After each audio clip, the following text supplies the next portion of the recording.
ہوتے گھروں میں قرآن پاک کی تفسیر پڑھی جاتی، گھروں کے اندر احادیث مبارکہ پڑھی جاتی۔ یہ جمعرات اور پیر کا دن آتا تو گھروں کے اندر مہمان نوازیاں بھی ہوا کرتی۔ آج وہ دور وہ کہاں چلے گیا، وہ معیار کہاں گیا مسلمانوں؟ آج مہمان گھر آ رہا ہے تو ہماری پیشانی پہ بل آ رہے ہیں کہ ہائے بغیر بولے کہ آ گیا کیا کرے، کب وہ واپس جائے گا، بس یہی فکر میں ہمارے بچے بیٹھے۔ مہمان آ رہے ہیں، ہمارے بچے جو ہے ڈسپلن چھوڑ دیے، اخلاق چھوڑ دیے۔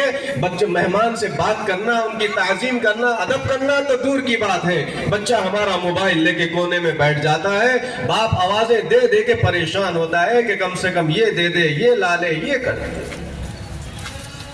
گھروں سے اپنے جو ہے اسلام کو زندہ کرنے کی ضرورت ہے۔ حضور پاک صلی اللہ علیہ وسلم کی تعلیمات کو عام کرنے کی ضرورت ہے۔ جو قوم اپنے آپ کو نہیں بدل سکتی، اللہ دوسری